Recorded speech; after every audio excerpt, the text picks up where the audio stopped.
મોરબી શહેરમાં મહાનગરપાલિકાનો દરજ્જો મળ્યા પછી અનેક વિસ્તારમાં રોડ, ભૂગર્ભ ગટર જેવા વિકાસના કામો થઈ રહ્યા છે. ત્યારે પછાત વર્ગના લોકો રહેતા હોય તેવા વિસ્તારમાં ઓરમાયું વર્તન હોય તેમ તે વિસ્તારમાં કોઈ વિકાસના કામ થયા નથી તેમ સ્થાનિકો જણાવી રહ્યા છે.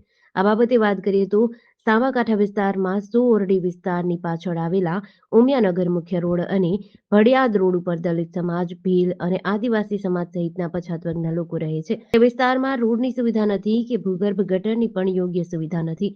કાયમ રોડ ઉપર ગટરો ઉભરાતી રહે છે. અહીંથી રોજ લોકોની અવરજવર રહે છે. ત્યારે લોકો પણ ત્રાહિમામ પોકારી ઉઠ્યા છે.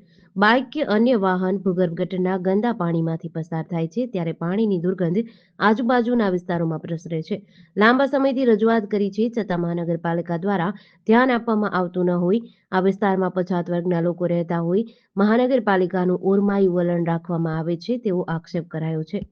બેના પાછળના વિસ્તાર, સોયડી પાછળના વિસ્તારો છે. હાલમાં આ વિસ્તારની અંદર રોડ, રસ્તા, ગટરો ઘણી બધી સમસ્યા છે. મોરબીના મહાનગરપાલિકાના કમિશનરને અવારનવાર અમે રજૂઆત કરેલી છે મોરબીના કોંગ્રેસ પાર્ટીની આગેવાન તરીકે. અને સમસ્યામાં હાલમાં અહીંયા અનુસૂચિત જાતિના માણસો રહે છે, આદિવાસી ભીલ રહે છે, આદિવાસીના માણસો રહે છે, કોળી સમાજ, હર કોઈ જ્ઞાતિના કાસ્ટ રહે છે. પણ અમને એવું લાગે છે અહીંયા કે અનુસૂચિત જાતિના માણસો રહેતા હોય તો તેમની નજરના હિસાબે મહાનગરપાલિકાને ધ્યાનમાં આવતું નથી. જેડીસી ન્યૂઝ સાથે શ્રીકાંત પટેલ, મોરબી.